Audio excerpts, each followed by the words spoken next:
आज 14 सितंबर हिंदी दिवस के दिन जो हमारे इस वीडियो को देख रहे हैं, सुन रहे हैं, मैं सभी को हिंदी दिवस की हार्दिक शुभकामनाएं एवं सभी भाई बंधुओं को दिल से प्रणाम करता हूं। मैं धन्यवाद देना चाहता हूं अपने विद्यालय परिवार को, जिन्होंने मुझे इस हिंदी दिवस पर बोलने का अवसर दिया।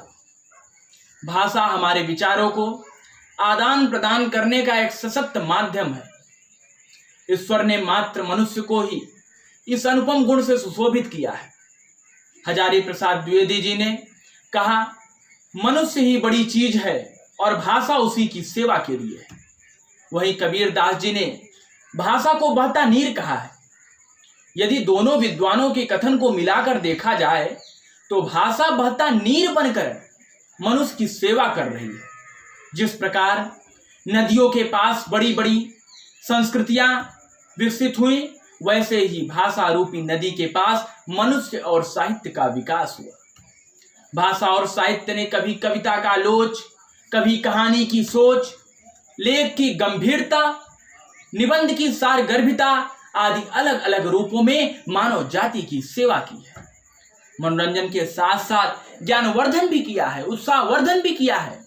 इसी तरह हमारी हिंदी भाषा, जो कि विश्व की सर्वश्रेष्ठ बोली जाने वाली भाषा है, यहाँ तक कि हम कह सकते हैं कि ऐसा कोई भी देश नहीं है जहां हिंदी नहीं बोली जाती। उदाहरण स्वरूप, कुत्ता चाहे लंदन का हो, चाहे अमेरिका का हो, या विश्व के किसी भी देश के कोने का हो, वो भाव भाव ही करता है। और मैं बताना चाहता हूं कि भाव भाव शब्द हमारी मातृभाषा हिंदी का है।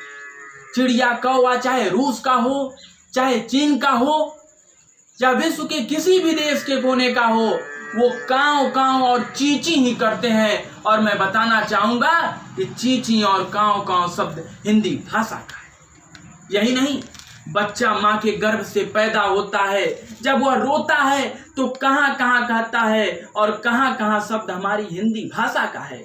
इसलिए इससे सिद्ध होता है कि हिंदी हमारी मातृभाषा विश्व के सभी जगहों पर बोली जाती है। हमारी हिंदी भाषा हमारे आचार विचार संस्कार का प्रतीक है।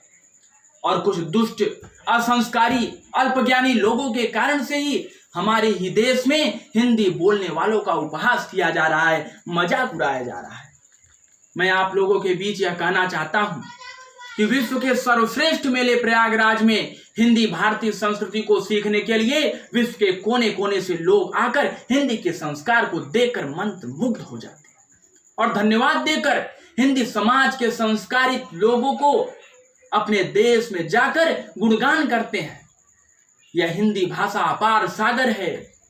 आजीवन अध्ययन करने वाले आज तक इस हिंदी भाषा का पार न पा सके। इसलिए हम सभी हिंदी भाषी लोगों को अपने मातृभाषा हिंदी का गर्व होना चाहिए और अपने भाषा का सतत प्रयास एवं प्रसार में लगे रहना चाहिए। बहुत चलाया तीर जगत में एक निशाना बाकी है। इस अंग्रेजी भाषा को अब धूल मिलाना बाकी है। अंग्रेजी अब मत बोलो प्यारे, इस भाषा को ठुकराओ। हिंदी है विकास की माँ, आभास कराना बाकी है। इस अंग्रेजी भाषा को अब धूल मिलाना बाकी है। चले गए अंग्रेज मगर अंग्रेजी अपनी छोड़ गए। इस पर कोई गर्व न करना, यही बताना बाकी है। हिंदुस्तान की यान बान और शान है, इसे न भूलो भारतवासी, याद दिलाना बाकी है। इस अंग्रेजी भाषा को अब धूल मिलाना बाकी है। ज्ञान रखो हर भाषाओं का, यह उद्देश्य तुम्हारा है, मगर काम करना हिंदी में अलख जगाना बाकी है। हिंद निवासी हम सब हिंदी हैं और हिंदी ही हमारी भाषा है। हर हिंद वतन में रहकर उम्र बिताना बाकी है। इस अंग्रेजी भाषा को अब धूल मिलाना बाकी है। धन्यवाद।